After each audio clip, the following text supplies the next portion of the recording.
매일 성경 본문은 145절에서 160절까지인데 52절까지 저희 교독함으로 함께 살펴보도록 하겠습니다. 제가 먼저 읽겠습니다. 여호와여, 내가 전심으로 부르짖었사오니 내게 응답하소서. 내가 주의 교훈들을 지키리이다.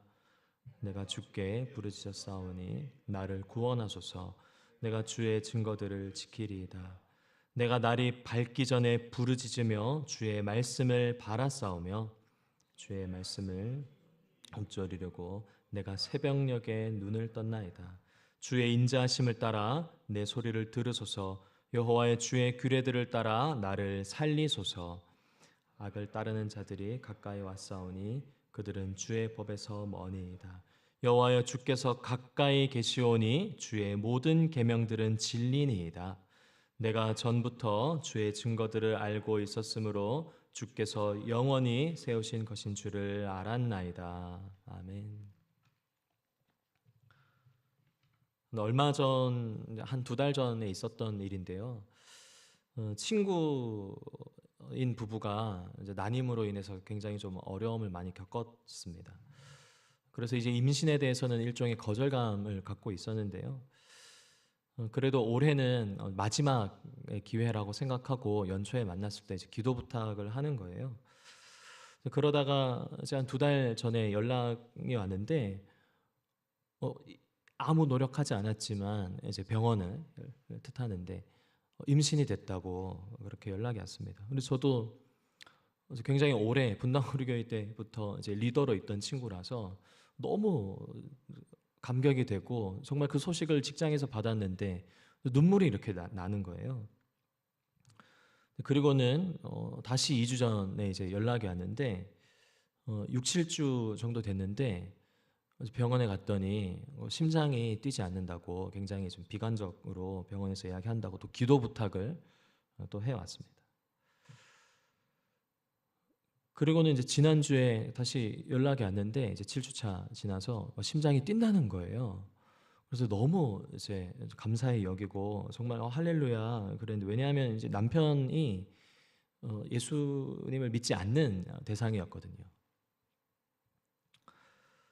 그래서 하나님이 이 일을 통해서 이 가정 가운데 구원을 보이시려나 보다 하고 이렇게 참 되게 감사한 시간을 가졌는데, 이제 그저께 다시 연락이 왔습니다. 그저께 다시 연락이 와서 태중의 아기가 이제 하늘나라로 갔다고 이렇게 연락이 온 거예요. 정말 이 기간이 이제 계속 이제 이렇게 사실은 매주마다 이제 기도하고 연락 주고 받고 했던 기간인데, 또 저희가 묵상했던 본문이 시편 119편이지 않습니까? 근데 저도 이제 오늘 본문에서도 등장하는 표현이긴 하지만 주의 말씀대로 살아나게 해달라라는 말씀을 제가 권면도 하고 또 서로 같이 붙잡고 이렇게 하나님의 은혜를 계속 구해 왔는데요. 이제 그 연락을 이제 이틀 전에 받고 제가 뭐라고 이야기를 해야 될지 모르겠더라고요. 어떤 말로 이게 과연 위로가 가능할까? 왜냐하면 저희 가정도 3번의 유산을 경험하고 또 3번의 이제 자녀가 지금 이제 하나님 주셨는데, 고난 가운데 이 고난을 주시는 하나님의 뜻을 찾는 것은 정말 어려운 일 같습니다. 이 경우만 보더라도 저희 가정은, 저희 부부는 이미 이렇게 겪은 일이라서 뭔가 더 쉽게 이 친구와 부부에게 권면할 것 같지만 그렇지 않더라고요. 저는 이 친구가 이전보다 더 큰 좌절감이 생겼을까봐, 아예 이제 생명이라는 것은 그냥 우리 가정에 없는 일이다라고 마음을 닫고 거절감을 느낄까봐, 또 이 기간에 이제 남편이랑은 고난 주간이라서 믿지 않는 남편을 영상으로라도 집에서 계속 1시간 반 동안 말씀 듣고 기도하는 자리에 같이 있었다고 하더라고요. 또 남편은 또 순순히 따르고 본인도 생각도 정리했다라고 하는데, 이 남편 또한 하나님에 대한 회의를 갖지 않았을까 했는데요. 뒤이어 이제 계속해서 문자를 이제 받았는데, 오히려 이 기간을 통해서 자녀가 있는 삶을 실제로 남편과 함께 그려보니 너무 좋았다. 그리고 마음 편하게 먹고 운동 잘해서 새롭게 아이를 맞이하겠다고. 또 남편은 이 기회에 술, 담배를 끊고 건강하게 또 아이를 맞이해보겠다라고 소망을 갖는 시간으로 보냈던 것이 이제 기억이 납니다.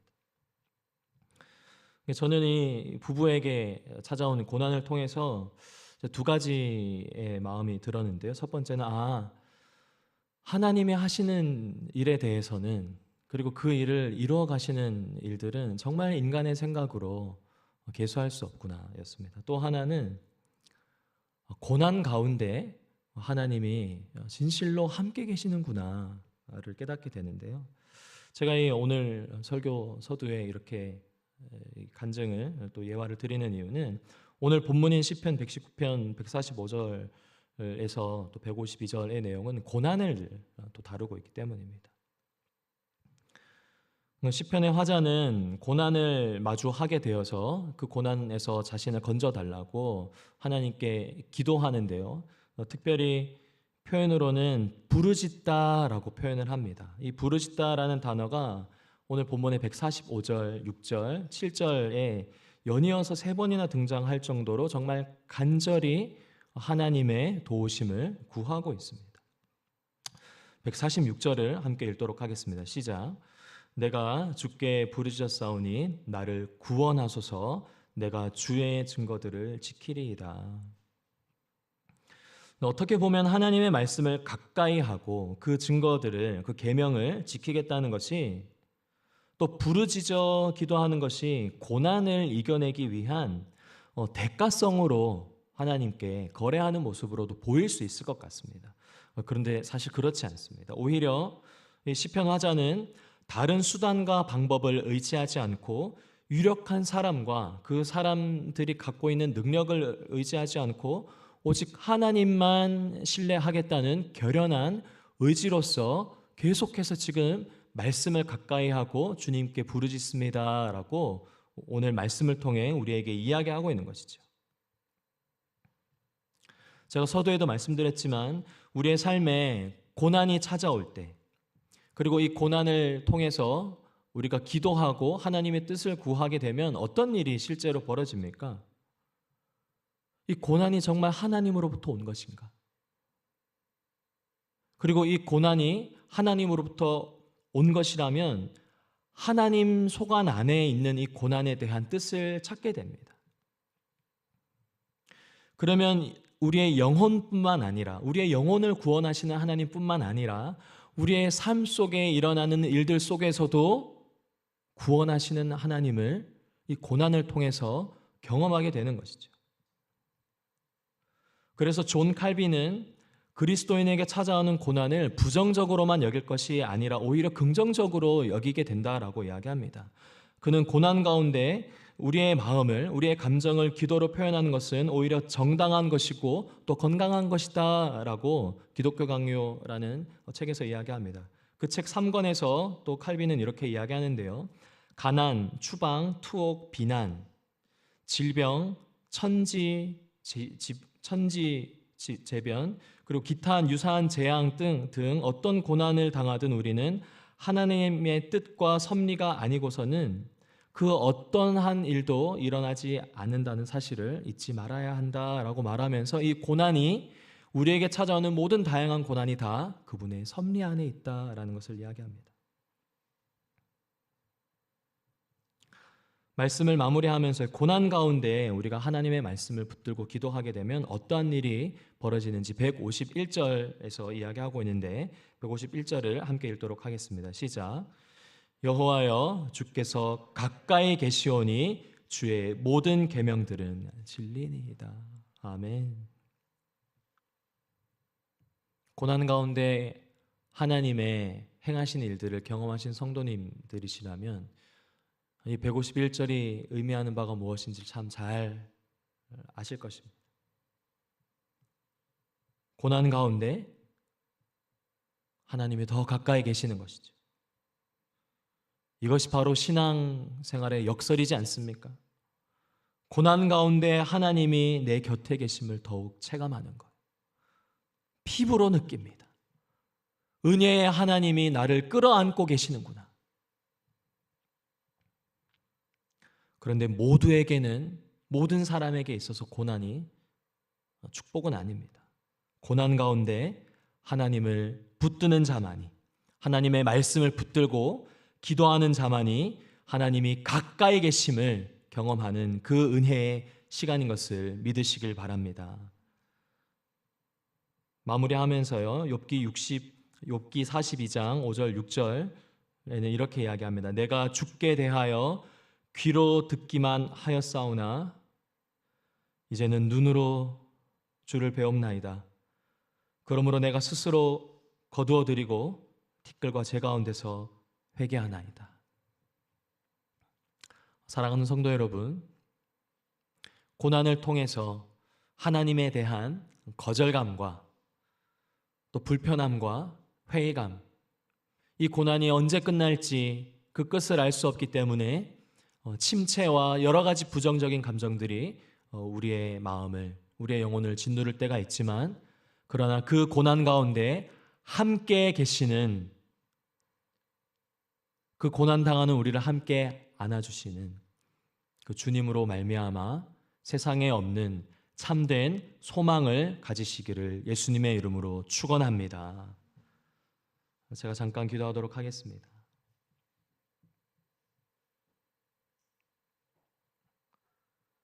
하나님 아버지,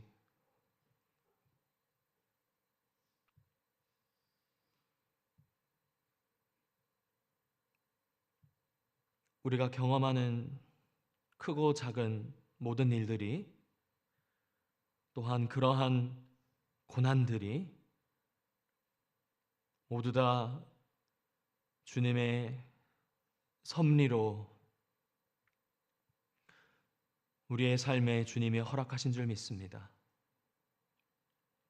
그러나 고난을 당할 즈음 피할 길 또한 주님이 내어주셔서 어떠한 모양이든지 어떠한 방법이든지 그 고난을 통하여 주님이 우리와 함께 계심을 친히 나타내 주옵소서. 그러한 기간을 긴 시간 동안 경험하고 있는 성도님들 계시다면 오늘 말씀처럼 또 욥이 고백하였던 것처럼 이 고난을 통하여 내가 이전에는 귀로 듣기만 하였사오나 이제는 눈으로 주를 뵙는다는 그 고백이 터져나올 수 있도록 성령님 친히 임재하여 주시옵소서. 그렇게 행하실 주님께 감사드리며 예수님의 이름으로 기도드립니다. 아멘. 오늘 말씀을 기억하면서 두 가지 제목으로 기도하길 원합니다. 첫 번째는 우리 자신을 위해서 기도할 텐데요. 주님, 그래서 말씀과 기도로 주님을 가까이 하고자 합니다. 우리의 삶에 일어나는 크고 작은 일에 마음이 요동할 수는 있으나 말씀으로 우리의 영혼을 다스리시고 주님 친히 뜻을 기도 가운데 알려달라고 우리 자신을 위해서 기도하시고, 두 번째는 가정을 위해서 기도하길 원합니다. 주님,